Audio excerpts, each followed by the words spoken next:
Bonjour Renaud. Bonjour Thierry. Ça va bien? Ça va, super, heureux de te retrouver. Ravi.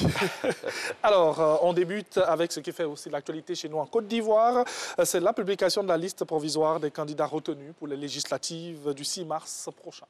Oui, bonjour Alix aussi. Et chaque titre de ce jour, il va de son commentaire. On démarre avec Le Patriote qui barre à sa une que tous les candidats aux législatives du 6 mars sont connus. Le confrère fait le point des dossiers déposés à la CEI et révèle le nombre de candidats, hommes et femmes, retenus pour ce scrutin.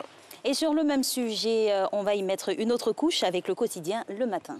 Oui, le confrère révèle la liste des 1266 candidats retenus pour les législatives lui aussi et souligne que tous les candidats du RHDP ont été retenus sans difficulté. Et on continue avec les commentaires relatifs à la liste provisoire des candidats retenus pour ces législatives. Oui, et on peut dire à ce sujet que certains journaux n'y vont pas du dos de la cuillère au vu de la une de l'Expression de ce jour.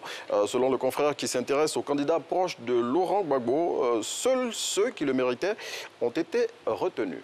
Et justement, des candidats proches de l'ex-président ivoirien n'ont pas été retenus sur la liste provisoire. Ces candidats, ce sont Kone Katinan et Damana Adia Pikas. Le rejet de leur candidature provoque des grognes selon la voix originale. Selon le confrère qui cite Kone Katinan, en rejetant leur candidature, la CEI a dérapé. Il indique qu'ils vont saisir le Conseil constitutionnel. À noter que les candidats dont les candidatures ont été rejetées disposent d'un délai de 8 jours à compter de la date d'hier pour saisir le Conseil constitutionnel. Et laissons-nous emporter dans cette revue de presse par une belle histoire. Oui, c'est celle d'un père et de son fils, tous deux candidats. Oui, tout à fait. Cette belle histoire est campée par M. Moussa Diomandé et son fils unique Diomandé Gondo Guizavier, le père et le fils dont l'engagement politique est de promouvoir l'environnement et les valeurs sociales, espèrent bénéficier des votes des électeurs de la circonscription 190 Biancouma, Blapleu, Pata et Santa, communes et sous-préfecture où ils sont candidats. Et on reste toujours dans l'arène politique où Charles Blé Goudet dit tout sur les dernières décisions relatives à son parti. Oui, le président du COJEP, selon Soir Info, a fait le grand déballage ce dimanche à l'occasion de la rentrée politique de son parti. Intervenant par visioconférence, l'ex-ministre de Laurent Gbagbo, selon Soir Info, a donné les raisons de la sortie du COJEP de la plateforme de l'opposition dirigée par Henri Konan Bédier, sur les raisons aussi de la dissolution des instances du COJEP et sur d'autres sujets encore. Plus de précisions dans Soir Info de ce jour.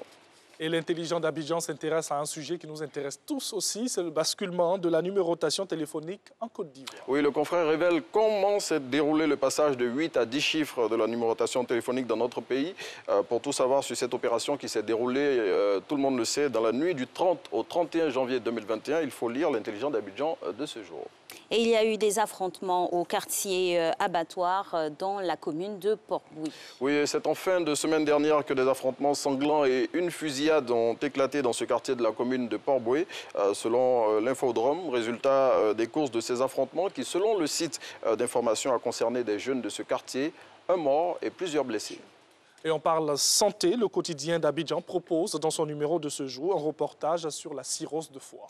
Oui, le confrère livre des astuces santé pour freiner la propagation de ce tueur silencieux qu'est la cirrhose de foie.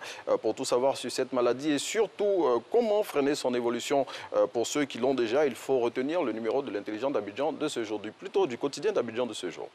Et on referme cette revue de presse comme à l'accoutumée avec le marché régional qui a refermé sur une note positive en fin de semaine dernière. Oui, malgré que la bourse régionale des valeurs mobilières a clôturé la dernière séance en baisse, le marché régional referme sur un bilan positif en ce sens que 22 valeurs ont fini dans le vert, tandis que 6 ont fini dans le rouge. Les plus fortes hausses de la journée de ce vendredi ont été enregistrées par les valeurs Nei Seda, Côte d'Ivoire et Nestlé, tandis qu'à l'inverse, les décotes les plus importantes ont été réalisé par Total SN et Total Côte d'Ivoire. Les investisseurs, il faut le savoir, pour ce vendredi ont transigé à hauteur de 1,2 milliard de francs CFA. Merci beaucoup à Renaud. Merci. Et c'est un mois très court de février qu'on te souhaite. Bon, on le souhaite à tous aussi. Comme janvier. Franchement. Merci beaucoup. Déjà, cette année, février, c'est 28 ou 29 jours?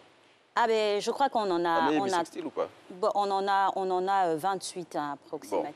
Bon. Sous réserve de vérification, parce que vous n'êtes pas très sûr. Tout à fait. En tout cas, il sera court, pas comme le mois de janvier. Merci beaucoup. Voilà. Merci à vous, Renaud. On se revoit.